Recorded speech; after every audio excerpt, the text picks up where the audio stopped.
Es para mí un gusto y un privilegio abrir la sesión para darle la más cordial bienvenida a todas las personas que nos acompañan en este webinario titulado Perspectivas 2023, el conflicto en Ucrania y la crisis en Taiwán.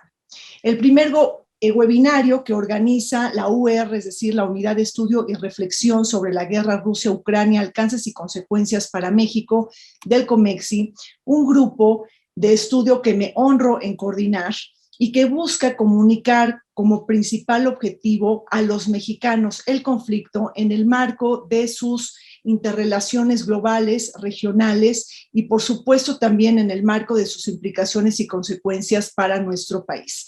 A todas luces, como lo sabemos, no basta con interpretar la guerra exclusivamente como un tema europeo. Es decir, la guerra tiene fuertes resonadores en la Europa mediterránea, en la Europa occidental, la Europa báltica y por supuesto la nórdica, pero también el conflicto hace eco en otras dimensiones, en otras regiones, en otros continentes, el caso, por ejemplo, de África, diferentes regiones como pues Medio Oriente, el Bósforo, el Cáucaso, la región Asia-Pacífico, Asia Central, la región Indo-Pacífico también, que es muy, muy relevante, y bueno, por supuesto, con vasos comunicantes en las Américas, principalmente en Estados Unidos, pero también con impactos directos en América Latina y en México. Por otro, digo, una forma de decirlo es que es prácticamente un conflicto abarcativo en donde todos estamos convulsionados por este megashock bélico. Por ello, precisamente inauguramos este primer webinario, una iniciativa que está organizando específicamente el subgrupo que estudia los impactos de la guerra para México como actor medio y global y que lidera la doctora Aribel Contreras. Y bueno, pues este es un ejercicio que está integrado por distinguidos profesores e investigadores de distintas instituciones y universidades y mismos que nos acompañan el día de hoy para ser nuestros ponentes principales, ¿no? Nuestros principales analistas. Y bueno, pues les doy la más cordial bienvenida, muy agradecida con todo su apoyo. Estoy segura que este ejercicio pues será una herramienta muy valiosa para observar cómo se traman algunas de las interrelaciones de la geopolítica global con la guerra Rusia y Ucrania y sobre todo con la región de Asia-Pacífico y otras regiones del mundo. Seguramente será una encomienda, un ejercicio que nos va a invitar a tejer perspectivas, a generar comparativos y, ¿por qué no?, también marcar en nuevas líneas de investigación cuando estamos atestiguando pues el momento más delicado en el orden internacional desde el fin de la Segunda Guerra Mundial. Quisiera agradecer mucho la participación de la directora general del COMEXI, Patricia Zúñiga, por estar con nosotros. Y bueno, pues ahora le cedo la palabra a nuestra moderadora, a Laura Karina Gutiérrez. Ella es consultora independiente y es especialista en gestión de proyectos de cooperación internacional para el desarrollo y, por supuesto, miembro de nuestra unidad de estudio y reflexión sobre la guerra Rusia-Ucrania. Laura Karina, pues tienes la palabra y te agradezco mucho pues participes con nosotros el día de hoy. ¿Qué tal? Muchas gracias, Rina, por tan cálida bienvenida y esta poderosa introducción al tema que nos ocupa el día de hoy.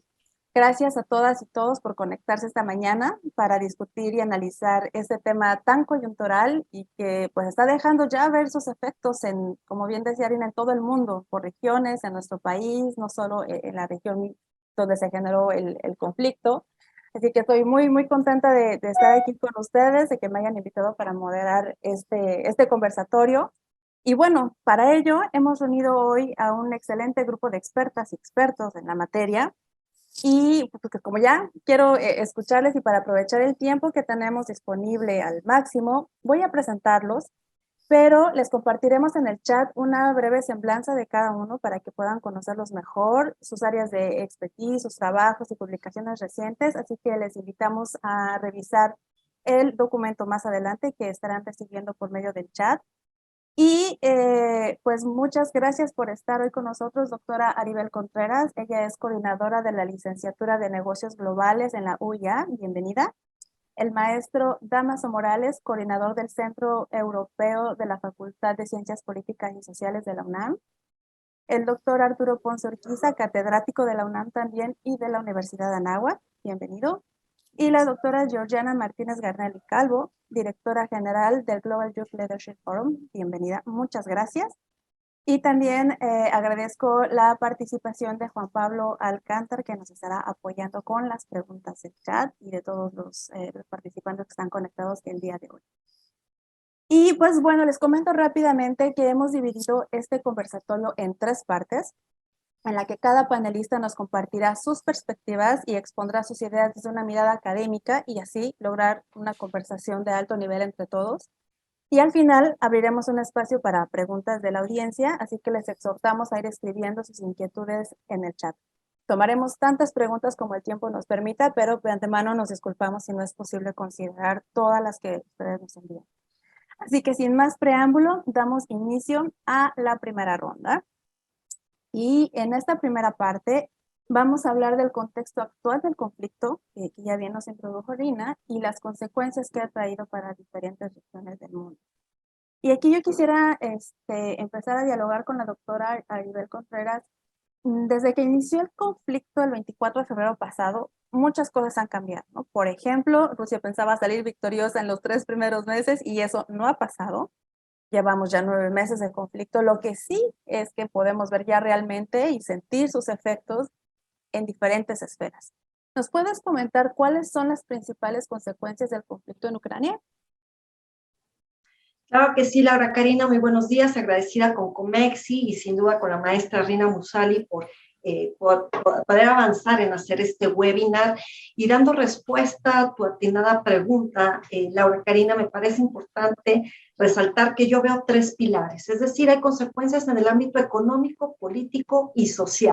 En la parte social estamos viendo que la sociedad civil está ya de por sí ya estaba polarizada, ahora se ha agudizado más esta polarización, ha habido grandes ataques en redes sociales, la gente se pelea porque o está a favor o en contra, y pareciera que no hay un término medio.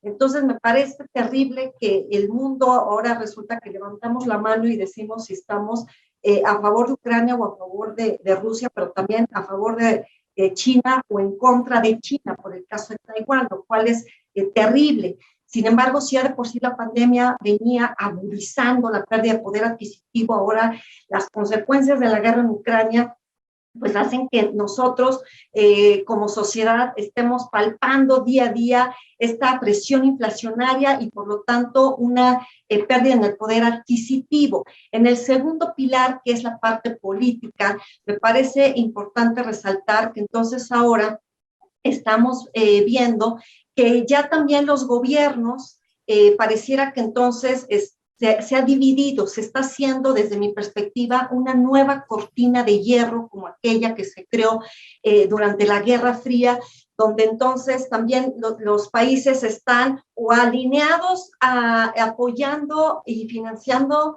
a Ucrania o bien alineados o intentando una política exterior de neutralidad hacia Rusia. Y entonces eso me parece terrible porque entonces quiere decir que las lecciones de una primera, una segunda guerra mundial y después la Guerra Fría no nos sirvieron de nada.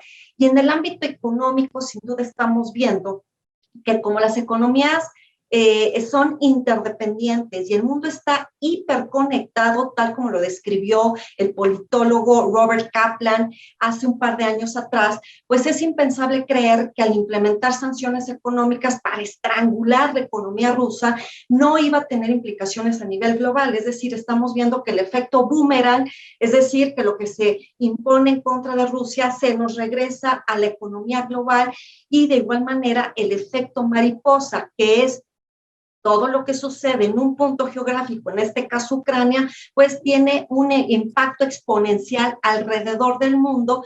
Y entonces esto que ha ocasionado aumento en los precios internacionales de las materias primas que requerimos desde metales, energéticos y granos, que se requiere para el desarrollo de diferentes industrias alrededor del mundo, pues ahora se han encarecido. De igual manera estamos viviendo entonces que hay una crisis en las cadenas de suministro alimentarias.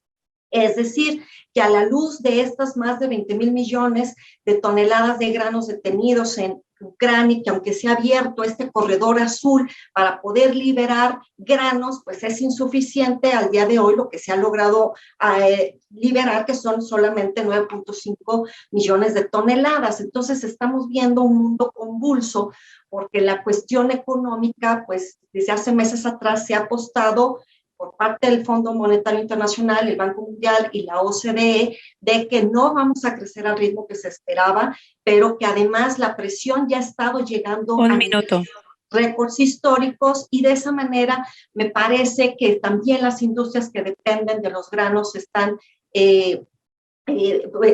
viendo una fractura, y de ahí que entonces me permito compartir, porque con esta imagen yo sintetizo lo que sería entonces mi respuesta, que es nueva cortina de hierro. Siento yo, desde hace 2 años he venido argumentando que se vive una nueva Segunda Guerra Fría 2.0, y por lo tanto estaremos viendo un nuevo mapa geopolítico en Ucrania, pero también puede ser que más adelante, no ahorita, lo estemos viendo en Taiwán. Muchas gracias. Gracias, muchas gracias, Aribel. La verdad es que sí, así como planteas tu análisis, también concuerdo contigo en que esta Segunda Guerra Fría 2.0 empieza a configurarse, ¿no? Lo vemos como en las posiciones que están tomando los países en los foros internacionales en diversas regiones del mundo. Pero vamos por ahí. Me gustaría ahora enfocarme en la región Asia-Pacífico. Así que al maestro Dámaso Morales, me gustaría preguntarte cuáles son las consecuencias del conflicto en Ucrania en la geopolítica de esta región, de Asia-Pacífico. Muchas gracias, Laura Karina, por tu pregunta. Antes que nada, quiero reconocer la iniciativa de Rina Musali en este webinario y, por supuesto, saludar a todo el equipo de Comexi y a su directora también general. Pues bien, en realidad lo que está pasando en Ucrania es un gran laboratorio, por decirlo de manera cómoda, respecto a otros lugares en el mundo. Y por supuesto que tiene implicaciones en todo el globo.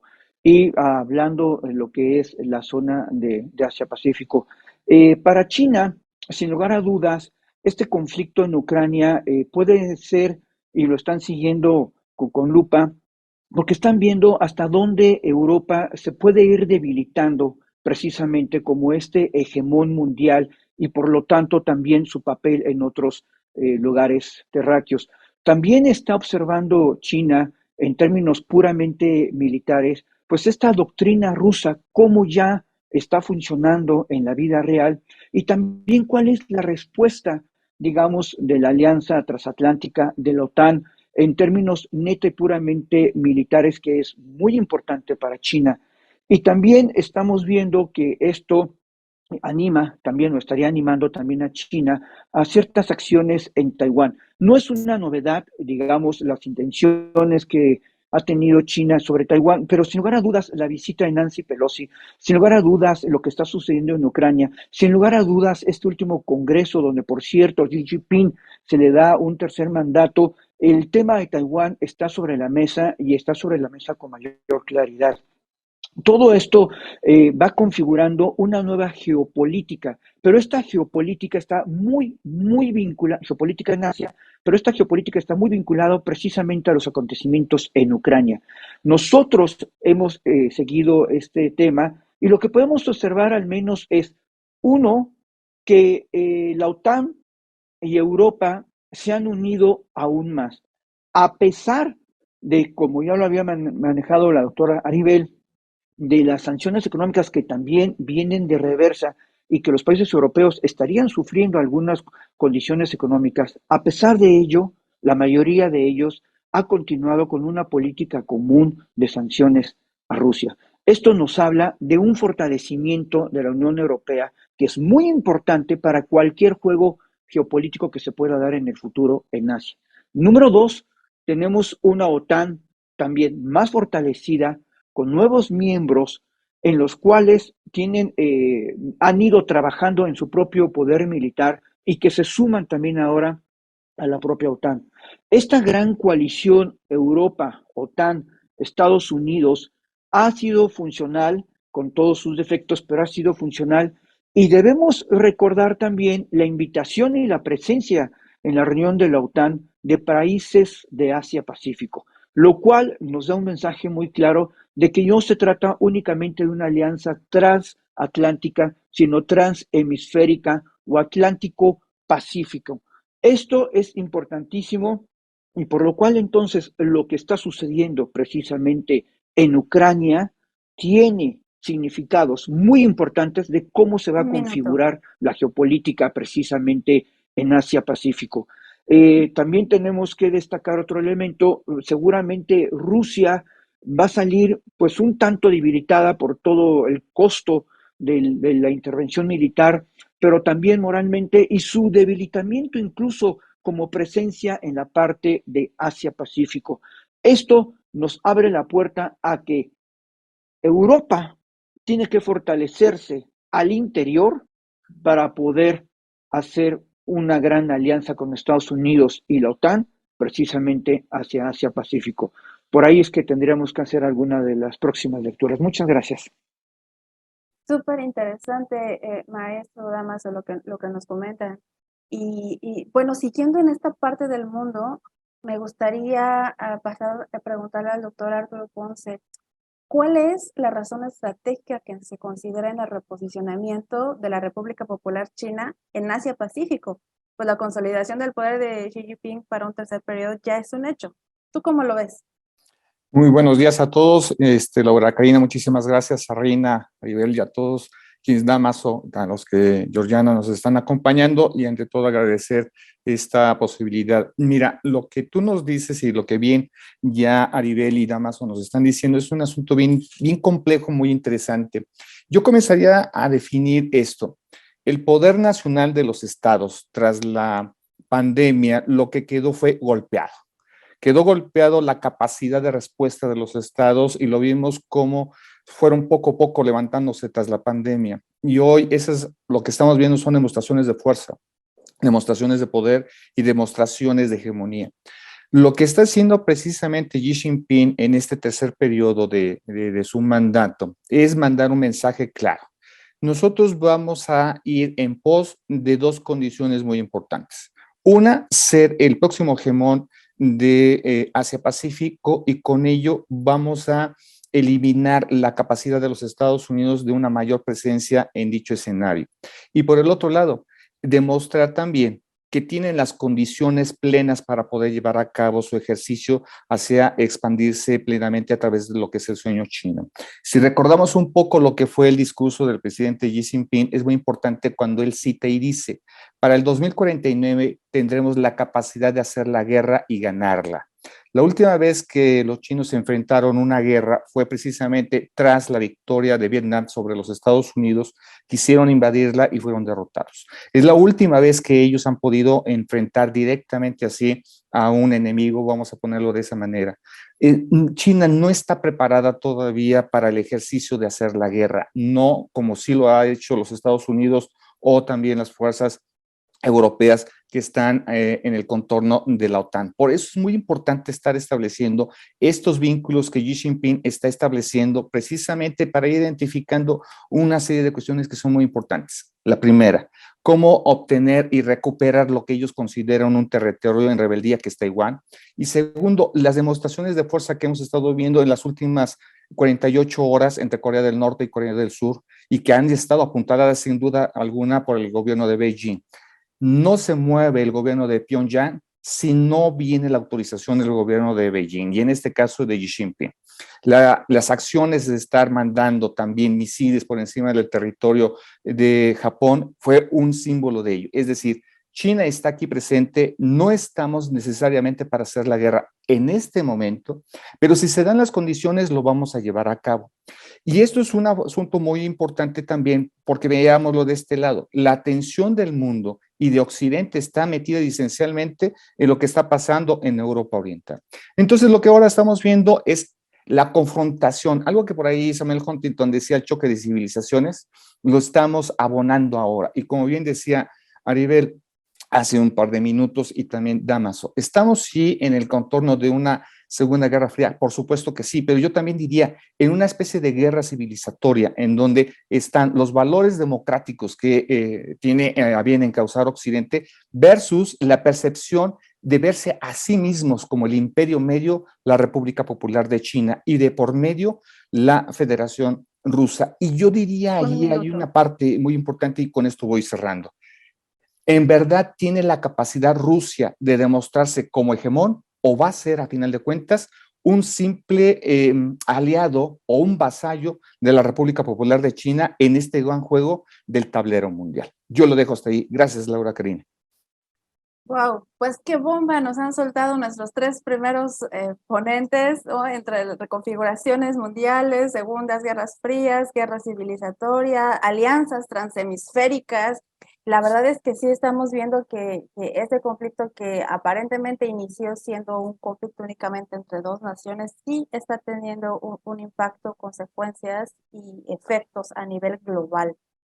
Así que, bueno, ya dimos como un esbozo un poco más global del conflicto, pero me gustaría regresar ahora a nuestro continente y en particular a nuestro país. Así que me gustaría ahora escuchar de la doctora Georgiana Martínez Garnelo. Desde que estallara esta invasión Rusia a Ucrania, ¿podrías analizar cuál ha sido la posición de México o la posición de México en la ONU? Muchísimas gracias, Laura Karina. En primer lugar, saludo al liderazgo que ha tenido el doctor Sergio Alcocer, presidente de Comexi, a la doctora Patricia Zúñiga, directora de Comexi, y por supuesto también la coordinación inquebrantable y maravillosa de Rina Musali y de la doctora Aribel por este gran webinario que nos encontramos el día de hoy. Para entrar en materia, efectivamente, la verdad es que tenemos que remontarnos cuando México pues forma, ya es electo para ser parte como miembro no permanente del Consejo de Seguridad de las Naciones Unidas, porque realmente quizá una de las actuaciones más importantes y fundamentales que ha tenido es precisamente todas las actividades que ha mencionado dentro del Consejo de Seguridad de las Naciones Unidas. Y desde que iniciara esta guerra, que además es una pregunta muy interesante porque nos ha tocado precisamente estar en el Consejo de Seguridad. He seguido muy de cerca todas las intervenciones de nuestro embajador de la Fuente, y me parece que ha sido siempre muy clara pues toda la posición de México, ¿no? Una posición clara, muy específica, y ha sido precisamente una salida diplomática a este conflicto que en ese momento pues no era como tal una guerra, y buscábamos una solución pues obviamente a través de tratados, como precisamente los acuerdos de Minsk, que estaban aprobados desde el 2015 y que además tenían una resolución ya de por medio que era la 2202. Entonces, en este sentido, pues México fue muy claro diciendo que teníamos que retirar las armas y tenía que haber un alto al fuego general, ¿no? México se ha caracterizado precisamente porque hacía hincapié en la referencia a las resoluciones, por ejemplo, 2625, perdón, 3314, y sobre todo la 2625, que tiene que ver acerca de la agresión y el uso de la fuerza. O sea, teníamos que tener claros que todos estos principios de derecho internacional se violentaban y que realmente no estábamos realizando como todos los países, pues una gran labor de cooperación para poder resolverlo, ¿no? En este sentido, pues el embajador de la Fuente ya sobre el 17 de febrero más o menos hablaba de la distensión, de la diplomacia y de un diálogo importante para revertir estas tensiones.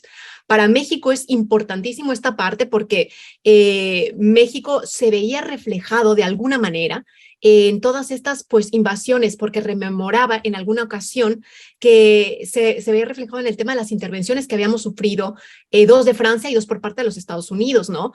En este sentido, México fue muy tajante diciendo que en el Consejo de Seguridad de la ONU invitaría a todos los países a que se unieran a diversas iniciativas. Y una de las cuestiones más importantes era que tenían que prevenir el conflicto bélico, que teníamos que buscar una solución pacífica a través de diversos medios. Por ejemplo, estaba uno a través de la mesa de negociación, que era trilateral, entre la OCE, Rusia y Ucrania, y por otro lado la mesa de Normandía, entre Alemania, Francia, Rusia y Ucrania. Decía él que eran precisamente los elementos más finos de la diplomacia para lograr precisamente toda la solución de este conflicto. En ese entonces, cuando comenzó la guerra, recordemos que Rusia decía que era una avanzada especial y unos ejercicios militares. No estaba como tal contemplado como una guerra. Y obviamente si nos remontamos también a ese entonces, pues en nuestro país como tal, en temas de política interna, pues nos encontramos también en una cuestión interesante. He escuchado a muchísimos embajadores decir que siempre nuestra política exterior tiene que tener una concordancia con la política interna, y es así efectivamente, porque en la política exterior estábamos realizando y condenando enérgicamente todos estos ataques, pero en la política interna, pues muchos de nuestros diputados y demás miembros políticos, pues estaban reuniéndose hasta llamarlos, por ejemplo, prorrusos, ¿no? Con diversas autoridades rusas, y esto obviamente pues causó un tema importante, porque realmente lo que estábamos haciendo a nivel internacional era condenarlo enérgicamente. Entonces creo que quizá esto es la cuestión más interesante de nuestro país, porque siempre han buscado que se utilice un cese al fuego, un llamado a la protección civil, un acceso a la ayuda humanitaria y sobre todo no cancelar la vía diplomática, que lo dijo en varias ocasiones el canciller Marcel Ebrard, y que creo que es una de las cuestiones más relevantes para nuestro país, especialmente llamando a una pausa humanitaria. Y hasta aquí lo dejaría, después continuamos con la conversación. Excelente análisis, doctora Georgiana, muy interesante lo que nos has comentado. La verdad es que también es muy importante analizar el papel activo o no activo, o qué tan activo toma ese papel nuestro país para intervenir o para alzar la voz de lo que sucede en otras latitudes y tener una panorámica completa en realidad del conflicto y bueno, haciendo honor a la tradición diplomática de México, ¿no? Ese apego a los principios de derecho internacional que tú bien mencionas. Muchísimas gracias por esta primera embarradita de lo que ha hecho México hasta ahora. Vamos a retomarlo sin duda más adelante. Y bueno, por ahora me gustaría dar inicio a la segunda ronda, ya que varios de ustedes tocaron ya temas como la participación, el papel, el rol que está teniendo Taiwán, China, Estados Unidos. Obviamente regresaremos a México. Entonces, me gustaría aquí comenzar de nuevo con la doctora Aribel para preguntarte, ¿cómo crees que el conflicto en Ucrania y la crisis en Taiwán vayan a impactar en las próximas elecciones intermedias de Estados Unidos? Vaya pregunta incendiaria, Laura Karina. Me parece que a escasos días de estas elecciones intermedias en Estados Unidos es necesario justamente hablar y ver cómo le va a impactar a Joe Biden, a los demócratas, pues estos pivotes que estamos viendo geoestratégicos en diferentes partes del mundo, ¿no? Por un lado, lo de Ucrania, por otro lado, Taiwán, y si a eso le sumamos el día de hoy, esta nueva crisis que se está dando entre las dos Coreas, lo que tienen en común es Estados Unidos. Así que interesante ver cómo es que pues los republicanos y los demócratas están en esta batalla, en estas elecciones donde se juegan los 435 asientos de la Cámara de los Representantes, 35 de 100 asientos en el Senado y 36 gubernaturas. Y entonces aquí viene este gran planteamiento que tú has hecho, ¿no? Y que pones sobre la mesa, ¿cómo va a impactarle a Joe Biden esto? Me parece que si le agregamos el desastre que dejó Estados Unidos en Afganistán ante la retirada de las tropas en agosto del año pasado, y ante estos sucesos donde pues Estados Unidos está como un actor activo, pues sin duda le van a cobrar la factura.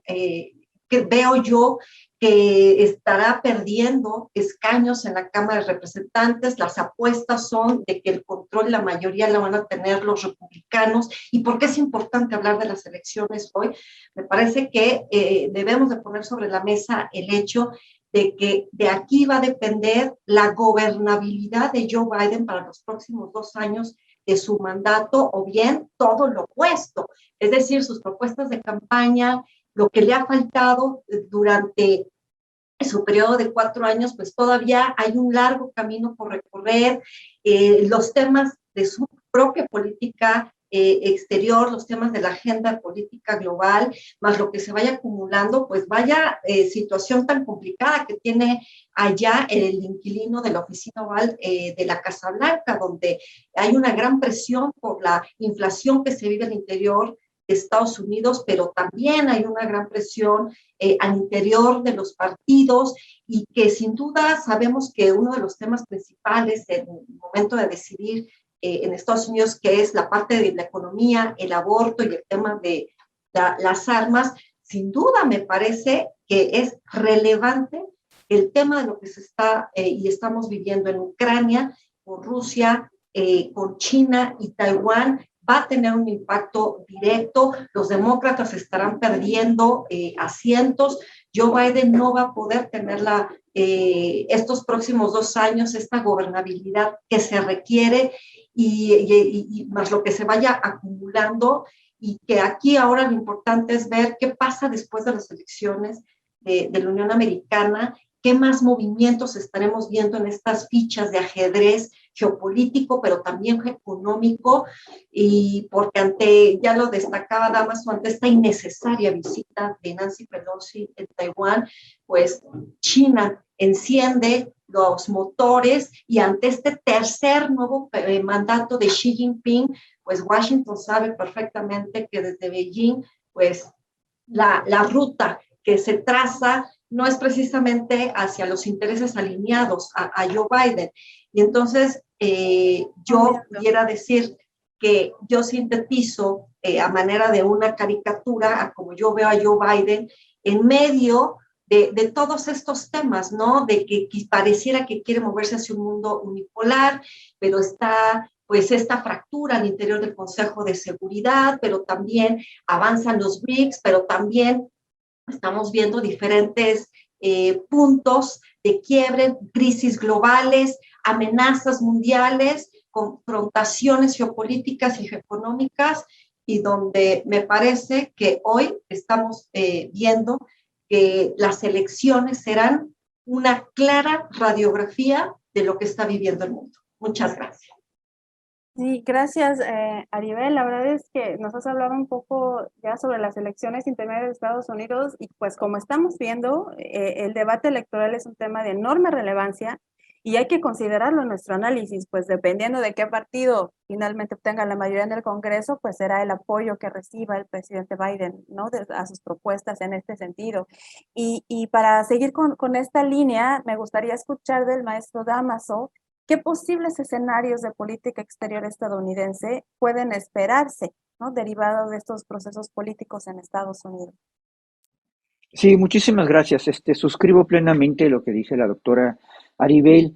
Tenemos que considerar que Estados Unidos, el Congreso, en un principio, digamos, de todo el conflicto en Ucrania, suscribieron ambos partidos, hubo consenso, por decirlo así, para apoyar a Ucrania con asesoría militar, con armas, con inteligencia y por supuesto con fondos, muchos fondos y muchos recursos.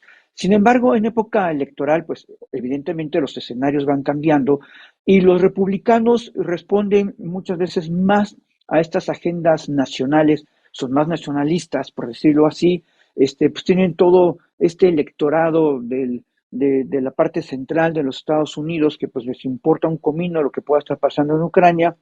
Y aquí lo que ya estamos hablando son precisamente de votos y de responder al electorado. Entonces, gran parte de este electorado del llamado Midwest de Estados Unidos, pues evidentemente no le interesa lo que está pasando en Ucrania, si bien se ven afectados por lo que está pasando en Ucrania, pero no les interesa. Y en esta coyuntura, el propio líder de la minoría republicana ahora, Kevin McCarthy, dejó muy claro de que cada vez un mayor número de congresistas norteamericanos están en ya no apoyar o ya no dar estos cheques en blanco precisamente a Ucrania, y que primero, como ya lo habían apuntado, se tendría que observar y que trabajar en la agenda nacional. No se puede ser un líder internacional si se está débil en lo nacional. Y para ellos lo más importante antes de estar enviando mayores recursos a Ucrania y otro tipo de apoyo, pues está precisamente en confrontar esta posible recesión que puede entrar a Estados Unidos, la inflación, por supuesto los costos de lo que es la energía. Y en ese sentido, lo que nosotros podemos ver son dos escenarios pues, muy simples. Uno, si gana Biden, y Biden ya dejó muy, muy en claro que por supuesto que tiene que seguir una política de apoyo a Ucrania, pero también esta gran estrategia de los Estados Unidos hacia China. Biden también ya lo dejó muy claro diciendo, tenemos dos grandes enemigos, uno es Rusia y el otro es China, lo cual también fue ratificado por el Departamento de Defensa. Entonces tendremos esta política, digámoslo así, si ganara Biden todavía este control sobre la Cámara, lo cual es poco probable. Si ganan los republicanos, entonces Estados Unidos y Biden se vería muy limitado en llevar a cabo una política de apoyo a Ucrania y en poder también expandir esta política también hacia Asia-Pacífico. El hecho que no reciba Ucrania todos estos apoyos logísticos y financieros sí sería un problema, porque lo peor que le puede pasar a Europa, a Estados Unidos, es que Rusia pudiera ganarle a Ucrania. En este sentido, también tenemos que considerar que gran parte del electorado republicano es trumpista. Trump todavía controla una gran parte, esta base, digamos, de este electorado, y en este sentido, varios de los candidatos son trumpistas y responden a Trump. Y recordemos estos acercamientos, si ustedes quieren sutiles o no sutiles, que tuvo Donald Trump con Putin, pues finalmente es su propia agenda, pero recordemos que Trump responde más a su agenda personal que a una agenda institucional, que a una agenda de estos valores de la democracia liberal. Y en este sentido, también pudiéramos esperar que si ganan y llegan estos adherentes a Trump, pudiera debilitarse o constreñirse significativamente la ayuda de Estados Unidos a Ucrania, y por supuesto también cualquier despliegue, digamos, geopolítico y geoeconómico más importante de Estados Unidos en Asia-Pacífico. Muchísimas gracias. Muchas gracias, maestro Damaso. La verdad es que, como hemos podido ver, se trata de estrategias, ¿no? Estrategia interna, estrategia externa. Vemos que Estados Unidos siempre tiene ahí las manos metidas en la masa en todos lados. Y bueno, en este caso ya traía por ahí una estrategia hacia China en el aspecto comercial, y ahora en su relación entre China y Rusia, bueno, está ahí más preocupado que nada. Y pues en ese sentido, no sé si nos puedas comentar, doctor Arturo, antes del inicio del conflicto ya veíamos estas relaciones entre China y Rusia consolidándose en una amistad estratégica, ¿no? Me acuerdo del anuncio de amistad que hicieron ambos países cuando los Juegos Olímpicos, ¿no? Incluso semanas antes de que el conflicto estallara en Ucrania. En este sentido, ¿cómo considerar la alianza que aún prevalece entre Vladimir Putin y Xi Jinping? Esto es muy importante de considerar por lo siguiente. A ver, si algo necesita Vladimir Putin es un soporte de peso, y un soporte de peso que le signifique poder llevar a cabo una guerra como la que está efectuando acá, en este caso en Ucrania. Cuando toma la decisión el presidente Putin, con todo su Consejo de Seguridad y de Defensa, para ver cómo llevar a cabo el acto de la guerra, sin duda alguna, los cabilderos de Putin tuvieron un buen viaje a Tiananmen y establecieron los puntos de referencia con el gobierno de Xi Jinping para dos puntos medulares que necesitaba y iba a entender Vladimir Putin que iban a ser su punto toral, y que lo vimos. Y uno de ellos es el abastecimiento de gas y de petróleo a Europa. Era muy posible que eso iba a suceder, de que Europa iba a cerrarle los contratos, y eso pasó. Siguiente elemento. Si la guerra se pudiera extender, porque en el arte de la guerra hay que entender que una guerra de estilo Blitzkrieg no iba a ser posible, ese era lo deseable, ese era el escenario futurible, el mejor posible desde la perspectiva de Putin, pero también estaba el catastrófico, y es el que estamos viendo un poquito acerca de del catastrófico. Tenía los pertrechos militares necesarios para poder llevar a cabo la guerra, y en efecto, hoy lo que estamos viendo es que Vladimir Putin no solamente está llevando a cabo una estrategia mediante la cual está sustentada en la capacidad propia de China de soportarlo económicamente, está comprando todo el gas que es posible para poder mantener su propia dinámica comercial y económica, pero también el suministro de armas y de pertrechos militares. Y a eso sumémosle lo que acaban de salir en estos días en las noticias, con respecto a que la propia Corea del Norte está dando suministros también de una serie de cantidad de misiles necesarios para llevar a cabo la ofensiva sobre Ucrania y sobre los territorios que recién ha autonombrado como parte ya de la Federación Rusa. A eso habría que agregarle un elemento que pareciera que no teníamos en el radar, pero que está ahí presente, y que es Irán, con la venta de drones. Entonces, lo que estamos viviendo ahora es que alrededor de China se están moviendo toda una especie de aliados no vistos, vamos a decirlo de esa manera, que son ya Corea del Norte, que son Irán, y que incluso la posición que está guardando Arabia Saudita en un momento dado para la cuestión de subir o bajar los precios del petróleo, aumentar o no la producción de los barriles de petróleo. Y esto es una serie de elementos que desde la Casa Blanca tienen que estar revisando permanentemente. Yo creo que en este tablero que se están moviendo las piezas y se están moviendo de una manera muy vertiginosa, la posición de dos elementos son claves. Yo ya lo empiezo a percibir desde esta manera.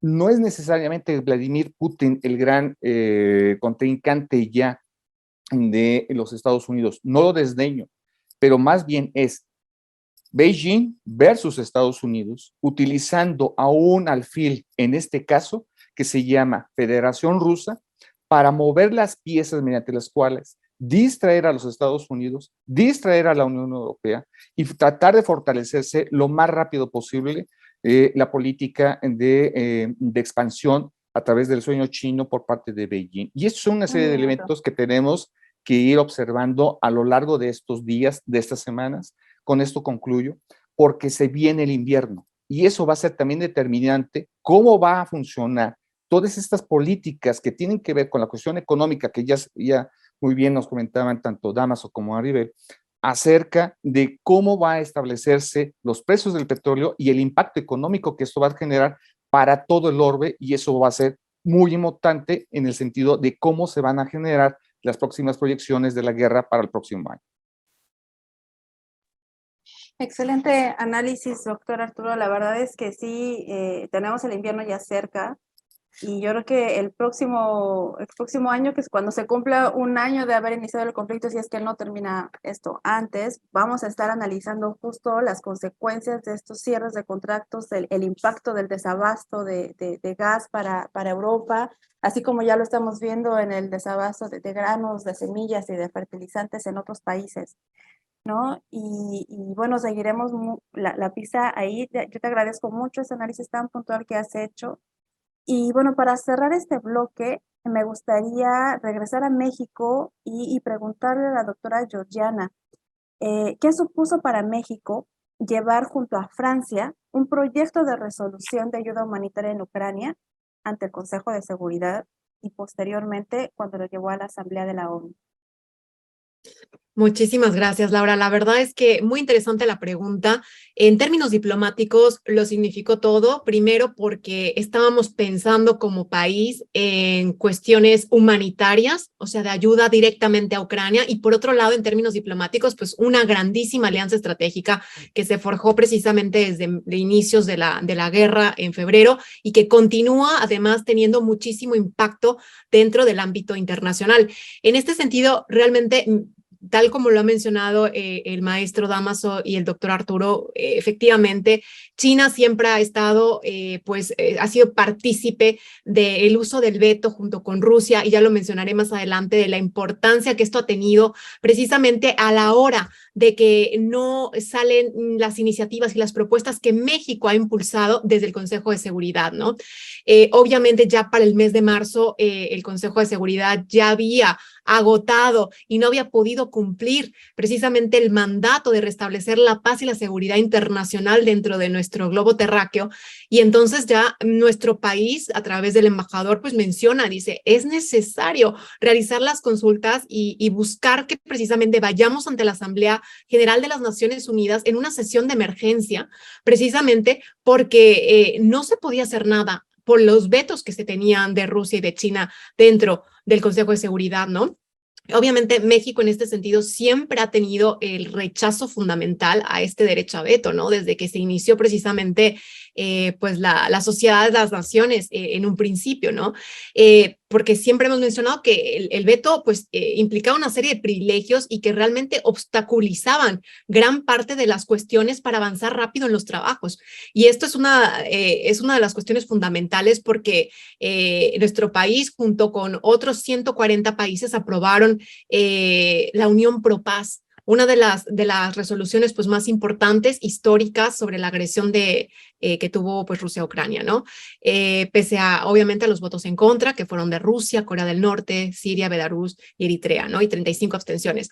Pero obviamente esta grave situación, que además ya tenía millones de refugiados y que estaba pues obviamente recrudeciéndose cada día, México empezó a plantear precisamente las reformas dentro de la ONU, ¿no?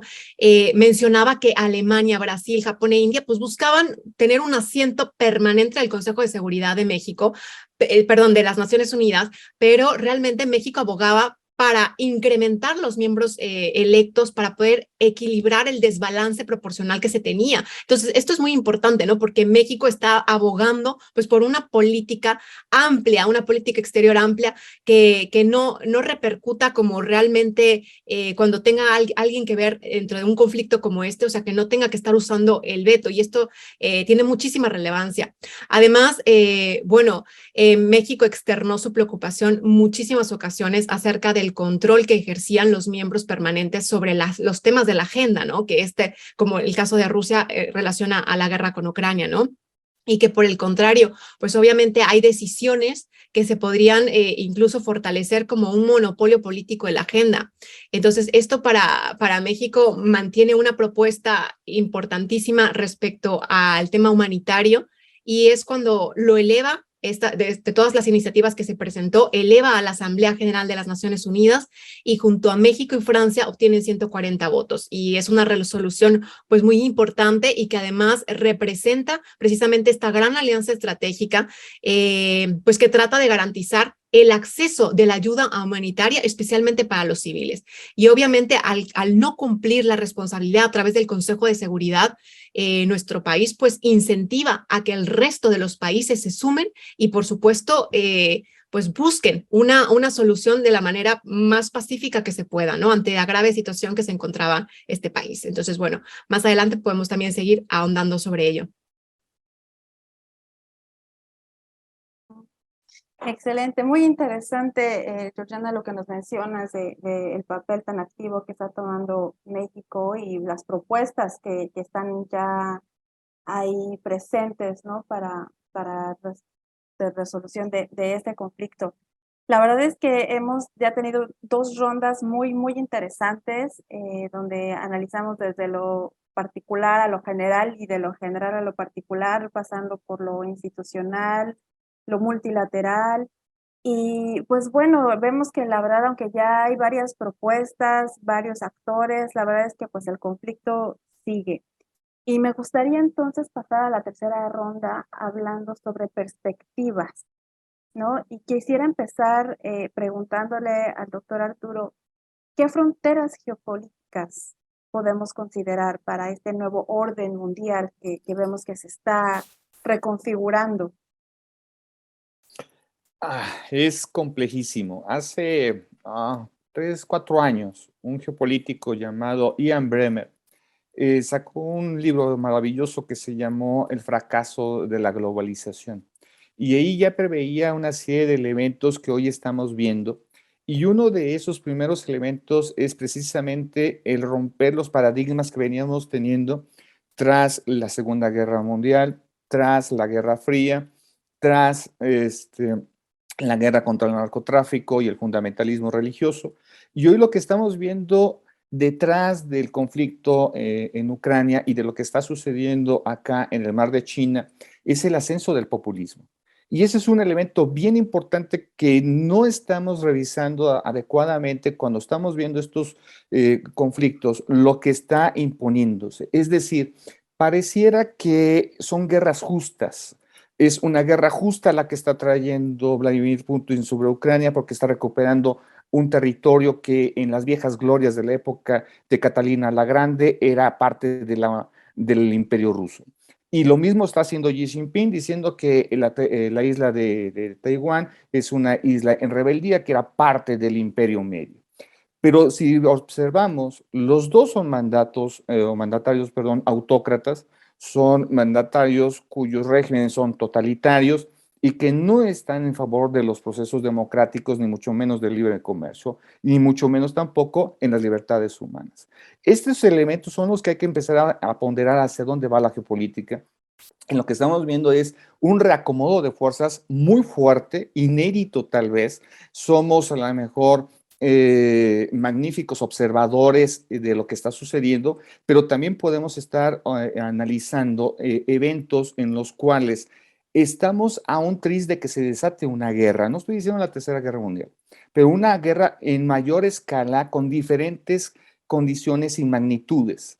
Podemos empezar a considerar un nuevo escenario en el Golfo Pérsico, en las rivalidades que hay entre Arabia Saudita e Irán. Podemos ver una pequeña posibilidad de una guerra que se desate también allí entre Corea del Norte y del Sur, por supuesto que la hay, entre Japón, por supuesto que la hay. Y a eso habría que agregarle también elementos que se están cerniendo en todo el planeta, como es el cambio climático, como es también la cuestión migratoria y, ¿por qué no decirlo?, la desestabilización de los propios gobiernos emanados por las democracias. Estos elementos son muy importantes y son caldos de cultivo para el arte de la guerra, y eso tenemos que tenerlo muy en cuenta en todo este tipo de análisis. ¿Qué es lo que viene? Son elementos muy importantes. Hoy estamos viendo cómo, por ejemplo, la Fed está dándole un mayor impulso a su tasa de interés para tratar de amortizar la inflación. Vimos los efectos que, por ejemplo, la llegada de Liz Truss a la economía británica con su mandato y en los pocos días su salida y el efecto que esto tuvo también para la economía de Gran Bretaña. Hemos ido viendo una serie de fenómenos que va de lo económico a lo social, de lo político a lo militar y de lo social a la gobernabilidad y la gobernanza internacional. Eso es lo que tenemos que estar viendo. Las fronteras son inéditas y se pueden estar modificando las características mediante las cuales se replantea el ejercicio de poder, y yo cierro con lo que dije hace un momento. De alguna manera lo que estamos viviendo hoy es el choque del ejercicio del poder y del ejercicio de las hegemonías. ¿Hacia dónde van? Tenemos que estarlo revisando permanentemente porque en medio de todo eso hay un gran desarrollo tecnológico en materia de armas y eso pone en riesgo a la propia civilización humana. Gracias, doctor Arturo. La verdad es que sí nos deja reflexionando todo esto en relación con las perspectivas para este conflicto. Y en este sentido, me gustaría que la doctora Aribel nos comentara cuáles son tus perspectivas para el 2023 de este conflicto en Ucrania y la crisis en Taiwán también. Claro que sí, Laura Karina, me encantó ahorita haber escuchado a Arturo y en la ronda anterior a Georgiana, porque esto nos permite movernos hacia algo que, como podrán ver, yo más o menos andaba medio preparada para cualquier tipo de enfoque, porque yo veo varias coincidencias en lo que aquí todos estamos compartiendo, y yo pudiera decirle al auditorio que yo veo un nuevo desorden mundial, donde el mundo está verdaderamente un caos. Siempre se habla de nuevo orden mundial. Yo la verdad es que yo digo, no, esto es un verdadero desorden mundial, donde la economía está sumamente fracturada, donde cada vez la presión inflacionaria aumenta, se encarecen los productos, pero también hay una gran escasez de estos. Estamos viendo que las cadenas de suministro, que es todo este proceso de inicio a fin de un producto o servicio, pues ya desde la pandemia se hablaba de una disrupción y creíamos que el año 2021 iba a ser complicado, pero que el 2022 iba a ser el año de la estabilidad, y nos equivocamos. Nos hemos equivocado porque ahora estas cadenas de suministro de todos los sectores están todavía mucho más oxidadas, y el año 2023 se va a continuar esto, donde entonces el arma geoestratégica va a ser las materias primas. Estaremos viendo que Rusia seguirá utilizando al petróleo, al gas natural como arma de negociación. Lo mismo el corredor de granos es un arma de negociación, pero también las otras potencias estarán utilizando el comercio como eje central para poder negociar o bien presionar a otras naciones, y entonces estamos viendo una montaña rusa, ¿no? Donde de repente tantito tenemos calma, pero viene otro punto de inflexión y entonces otra vez viene el caos y de repente otra vez pareciera que las cosas se empiezan a despresurizar, pero nuevamente comienza este nuevo desorden mundial.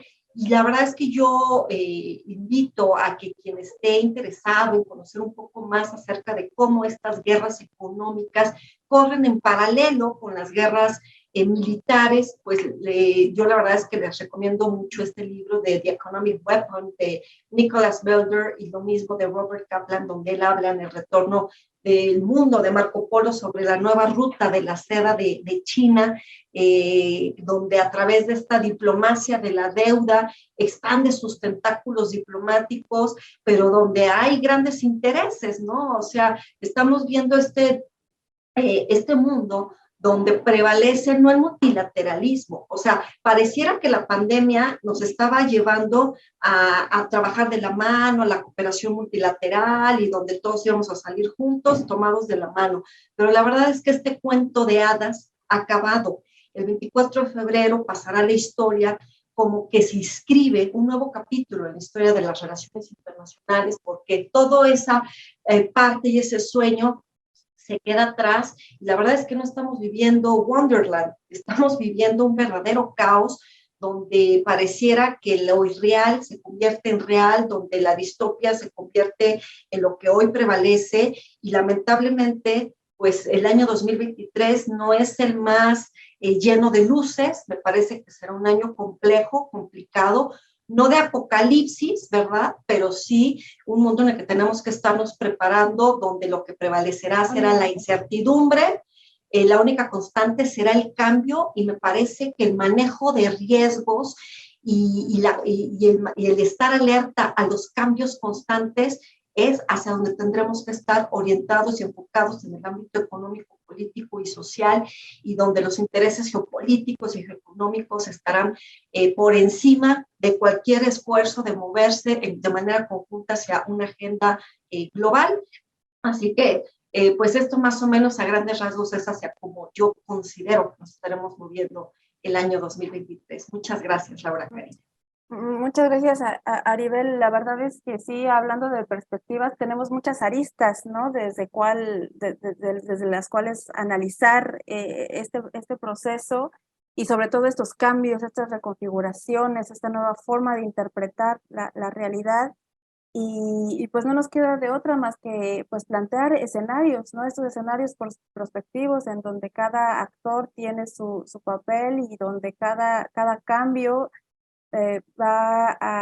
representa una posibilidad hacia un sentido o hacia el otro, ¿no? Y eso a su vez reconfigura el papel que los mismos actores están desempeñando. Y bueno, aquí quiero ir como regresando un poco de lo general a lo particular, regresar un poco al continente y preguntarle al maestro Dámaso, ¿crees que Estados Unidos seguirá con su política de énfasis pacífico o también tendrá modificaciones también de tipo militar o con respecto a sus esfuerzos en la guerra en Ucrania? ¿Tú cómo lo ves? Sí, sí, es una pregunta que pone sobre la mesa la cuestión de la participación o capacidades de participación de Estados Unidos en Asia-Pacífico en relación precisamente con su participación en lo que está pasando en Ucrania. Lo de Ucrania está dando grandes lecciones también a los Estados Unidos. Desde hace ya 15 años o más, ya Estados Unidos había transitado de lo que era el siglo americano a lo que era el nuevo siglo americano de Asia-Pacífico. Fue una serie de tesis que estuvieron desarrollando el gobierno precisamente para señalar la importancia que tenía Asia-Pacífico en la política del exterior de los Estados Unidos y de que ellos tenían que tener esta presencia muy sólida precisamente en esa región del mundo. Y en este sentido, lo que ahora vemos es esta gran estrategia de los Estados Unidos hacia Asia-Pacífico, que como ya se comentó aquí anteriormente, pues toca al menos el tema de la seguridad y también toca el tema del comercio y por supuesto de las cadenas de suministro en una nueva reconfiguración. Y para eso Estados Unidos ha estado trabajando y así también lo hace notar en este último documento del Departamento de Defensa, precisamente sobre estrategia de defensa nacional, en el cual señalan a China como un actor importante y un enemigo el cual hay que contener.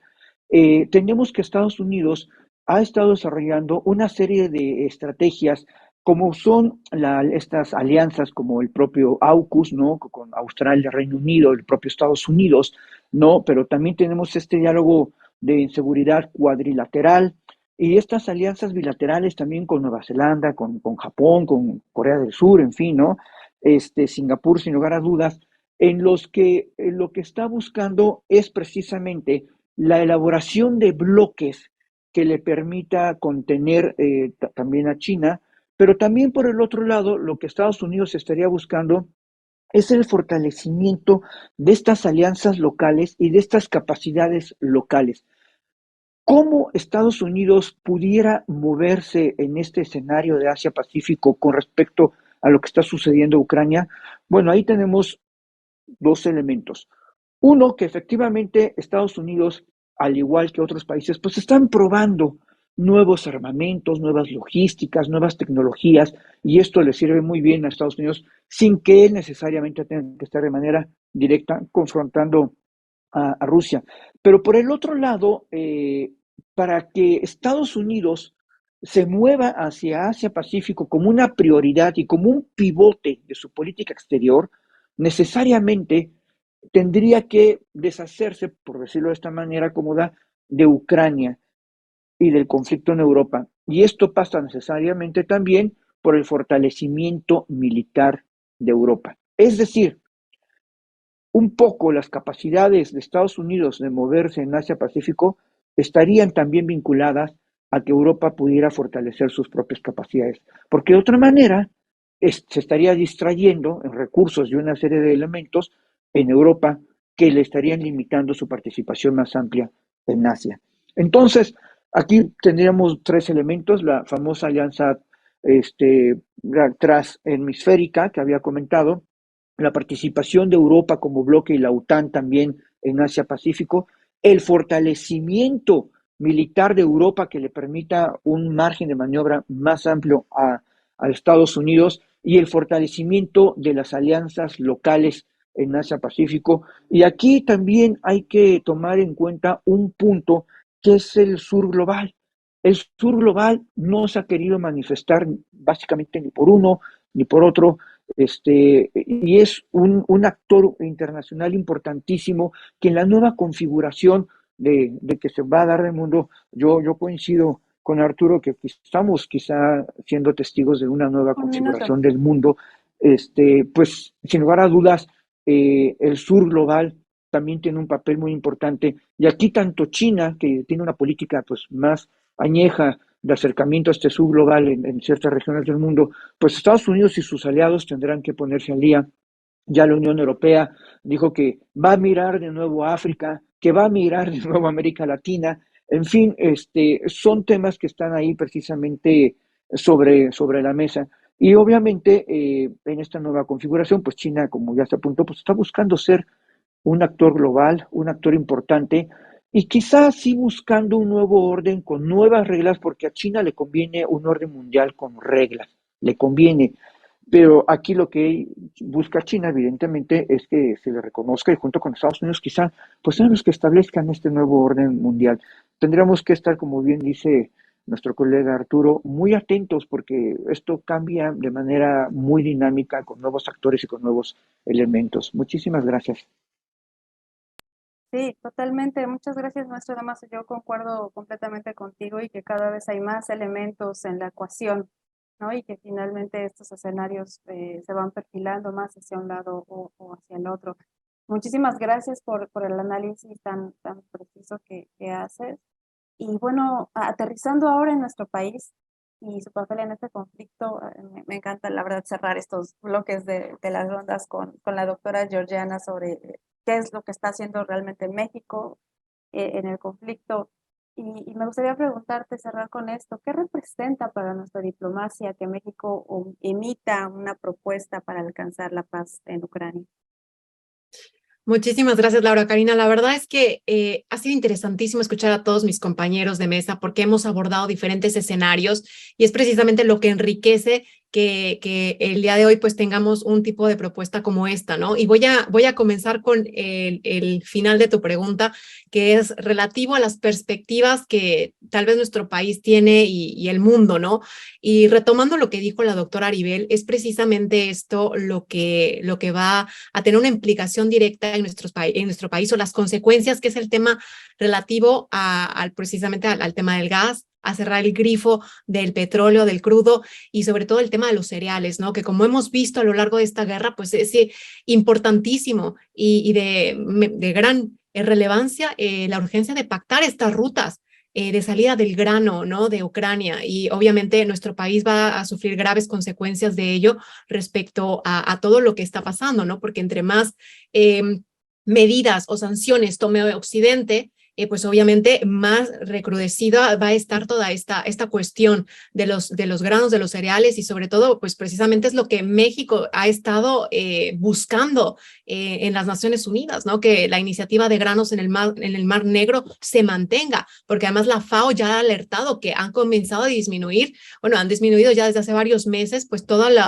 los millones de cereales que hay en el mundo, las exportaciones de cereales, y esto habla de una seguridad alimentaria fundamental, ¿no? Ya es una cuestión de seguridad internacional, global, y obviamente es necesario tener este pacto, ¿no? Respecto a lo que me preguntas, que además también es fundamental, no es nuevo que nuestra política exterior sea una política neutral, ¿no? Creo que México se ha caracterizado precisamente por ello, y quizás se le ha exigido a nivel de política interna, como mencioné al inicio de mi participación, que fuésemos más enérgicos en este aspecto, pues de decir y de profesar que efectivamente pues todo esto era una guerra, ¿no? Y precisamente de ahí que venga, con la anterior pregunta que me habías realizado, pues esta alianza estratégica también con Francia, ¿no? Porque el presidente Macron en su momento dijo que no era oportuno ser neutrales ante una circunstancia de esta magnitud, y eso es lo que me lleva a decir que después de que efectivamente estuviéramos tratando de negociar en el Consejo de Seguridad de las Naciones Unidas constantemente todas las iniciativas y agotáramos todo,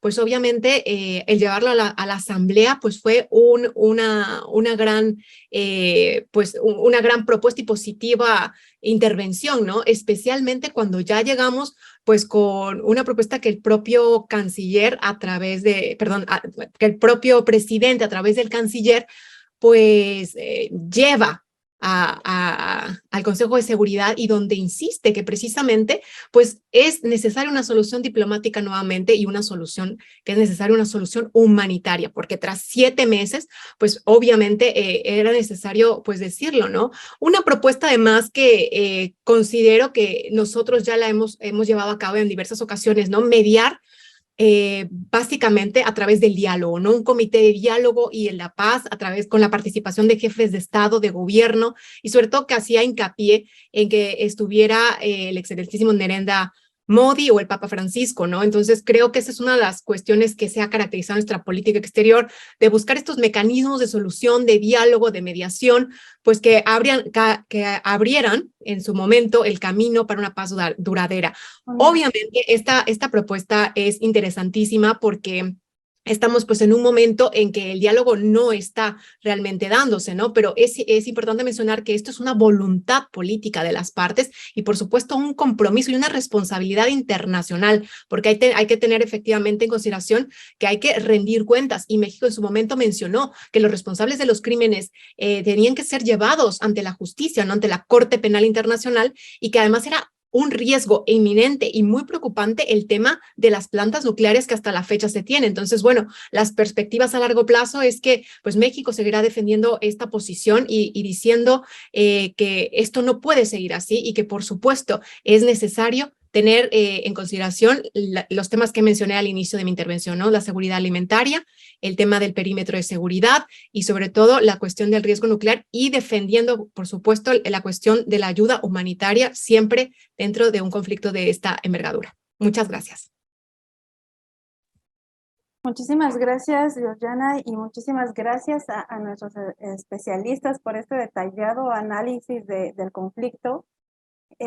Yo quisiera dar paso ahora al espacio para responder algunas preguntas de la audiencia, de todas y todos los que están conectados el día de hoy.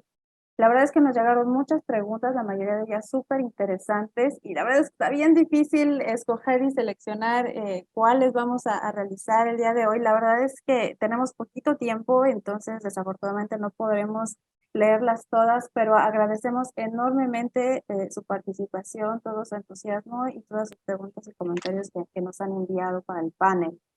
Así que yo voy a empezar con una pregunta para el maestro Damaso, y nos la manda Horacio Mesa. Y dice, usted mencionó en una de sus intervenciones el debilitamiento de Rusia en su esfera de influencia con países de la región, inclusive también con los países BRICS. ¿Podría comentar un poco más qué elementos considera para considerar este debilitamiento? Claro, sin lugar a dudas, tenemos 2 minutos. Recordemos que Rusia, por su posición geográfica, ha desarrollado una geopolítica euroasiática. Es de los pocos países que de manera natural su territorio lo pone en estas dos grandes regiones.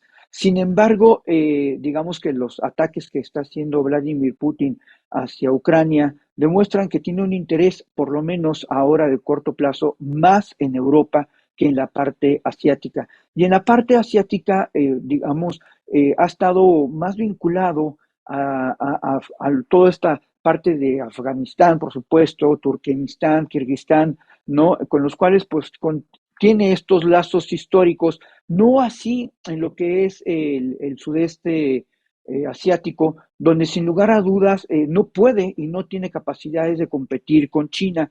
De esta manera, y todo el desgaste económico, todo el desgaste también social, todas estas manifestaciones también al interior de Rusia, ¿no? Estos encarcelamientos, en fin, todo esto hace ver que Rusia no va a salir, digamos, muy bien librado de esta contienda, va a estar debilitada y su posicionamiento y alianza con otros países, como por ejemplo Vietnam, al cual le surte de armas y también asesoría militar, esto se podría ver un tanto debilitado precisamente porque ya no verían estos países a Rusia como digamos, socio importante, que incluso varios de ellos temen este expansionismo chino. Quizá algunos de estos países, como lo están haciendo, estarían buscando más una alianza con este nuevo bloque que se pudiera conformar, que sería el bloque Europa, Estados Unidos, Asia-Pacífico. Muchas gracias. Muchas gracias, maestro Damaso. Voy a seguir ahora con una pregunta para el doctor Arturo. Ya estamos hablando de Rusia y esa parte del mundo. Entonces, tengo aquí una pregunta de Sergio Flores que dice, ¿cómo afecta la guerra en Ucrania al espacio postsoviético?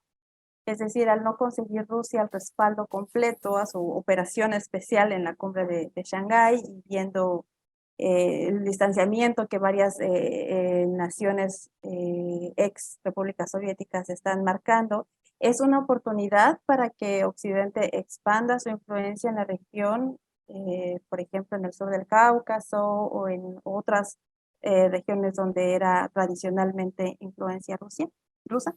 Yo creo que Europa, gracias Laura Karina, yo creo que Europa no está buscando quitarle peso o zonas de influencia a lo que hoy es la Federación Rusa, pensando en los TANES, por ejemplo, o en ciertos otros países que están colindantes con el Golfo Pérsico. Más bien lo que están buscando es cerrarle el espacio, darles la condición de evitar que se vuelvan un flanco de amenaza a Europa. Yo creo que lo que Europa, desde mi punto de vista, está tratando de hacer es fortalecerse a sí misma, fortalecer sus nexos con sus antiguas excolonias, sus posicionamientos en África, por ejemplo, en el Magreb, por ejemplo, en la parte de subsahariana, también en América Latina, obviamente, están tratando de buscar esos posicionamientos. Pero no es porque no quisieran, es que no tienen la capacidad militar y ni mucho menos económica para poder hacer un bloqueo de esa magnitud. El que lo puede llevar a cabo es los Estados Unidos. Y es precisamente la ventaja que ahora tiene la OTAN.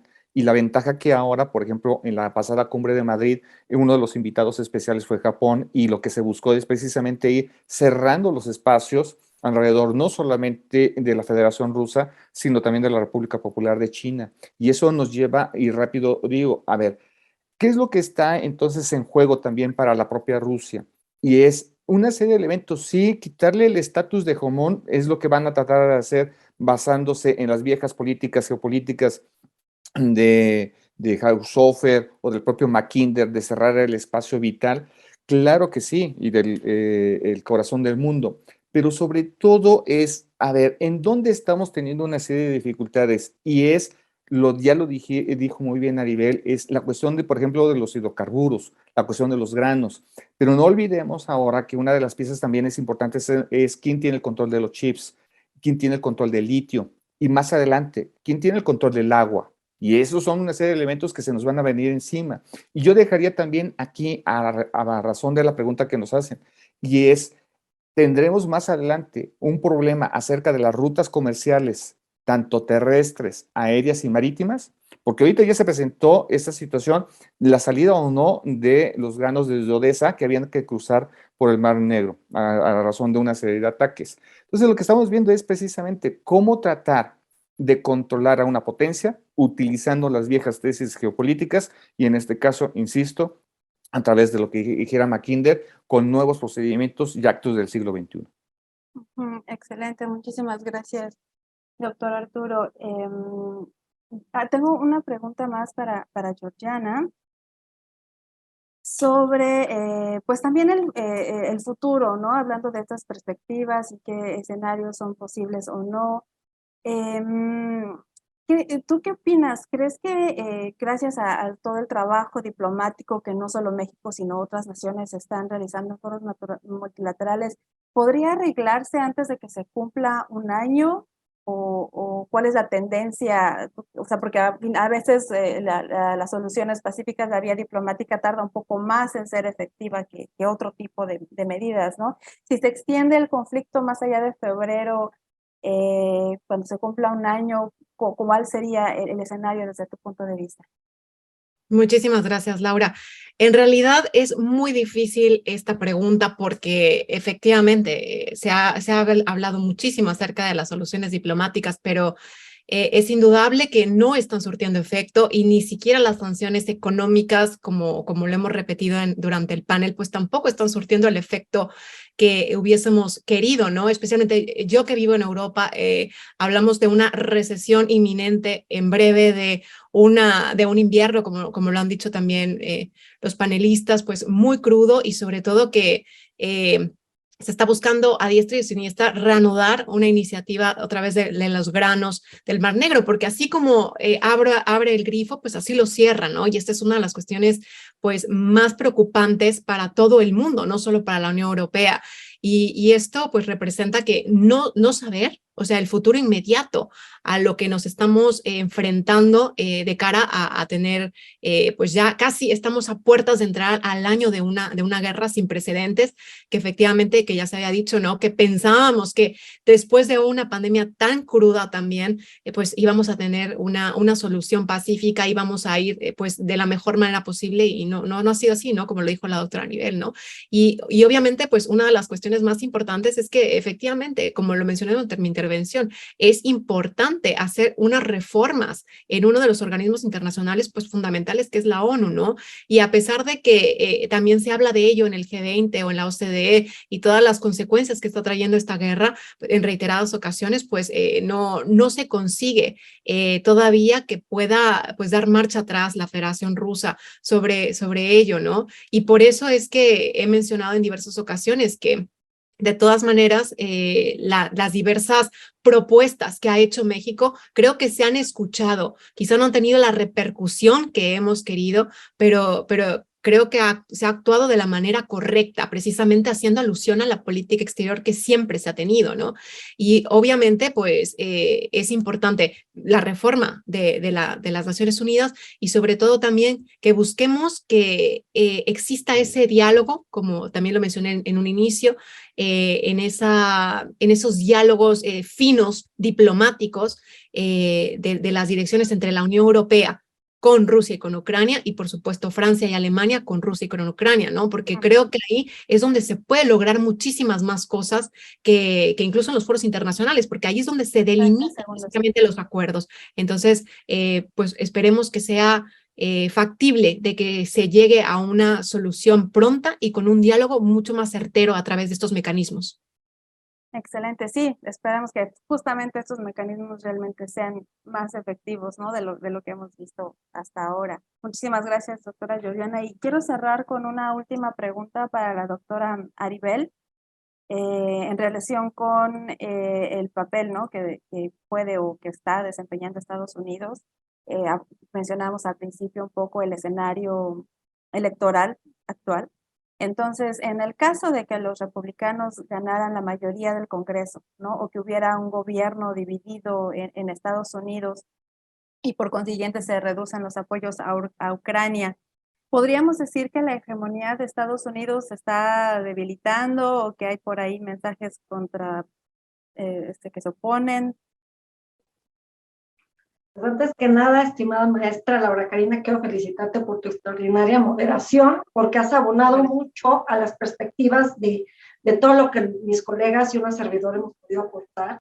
Y con respecto a la pregunta que hacen quienes están hoy gentilmente conectados, me parece importante resaltar que ya desde hace años atrás, la revista británica The Economist ha puesto sobre el ojo del huracán este tema, donde plantea el debilitamiento de la hegemonía estadounidense y el fortalecimiento de la hegemonía china.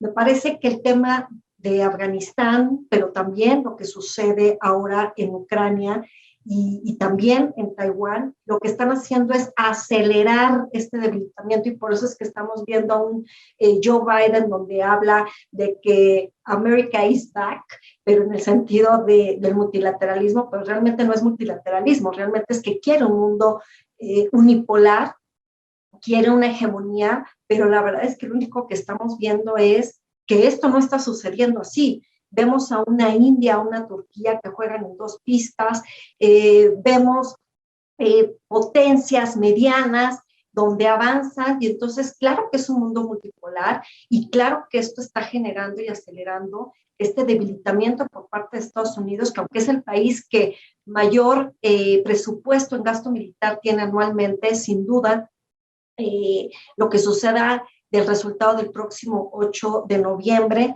trazará una nueva agenda legislativa, trazará una nueva agenda doméstica, pero más aún en la agenda de política exterior. Por lo tanto, tendremos que estar muy atentos hacia dónde se va a dirigir estas directrices, valga la redundancia, con respecto a lo que sucede en estas elecciones, porque ahí vamos a estar viendo estos focos rojos, estos puntos donde lo que suceda ese día impactará en la agenda global. Muchas gracias y un gusto haber estado con todos ustedes compartiendo.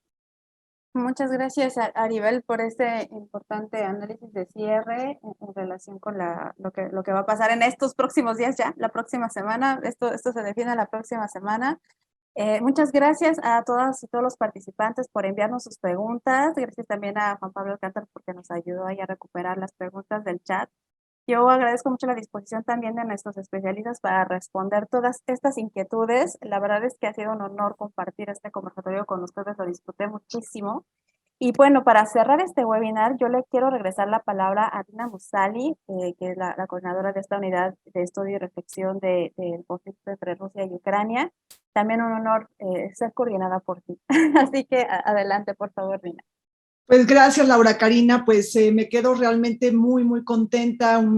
Estoy, no sé, como muy entusiasta con todo lo que he escuchado. Yo creo que ha sido muy rico el debate, nos dejan muchas lecciones, nos dejan muchas pistas, ¿no?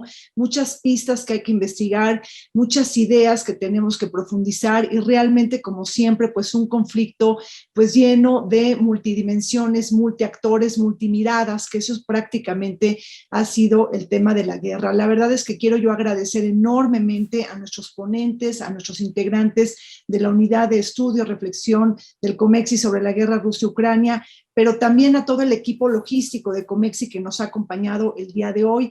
Pues un gran abrazo a la doctora Aribel Contreras, que me está coordinando pues este webinario, a Damaso Morales, Arturo Ponce, a Georgiana Martínez y bueno, pues a Juan Pablo, que muy agradecida también, Juan Pablo, que te está sumando a esta gran iniciativa y por supuesto la extraordinaria moderación de Laura Karina Contreras. Me parece que efectivamente este webinario pues sí deja muy claro, ¿no?, que la guerra prácticamente pues tiene multimiradas, ¿no? Es decir, es una guerra que dinamita el orden internacional de la posguerra fría y que tiene pues consecuencias internacionales, globales, planetarias, ¿no?, regionales, interregionales. Se habló aquí también de cuestiones de impactos temáticos, impactos sectoriales, se habló del campo de la geopolítica, de la diplomacia, del comercio, de la economía, yo diría de un largo etcétera, y un conflicto que abarca a todo y a todos.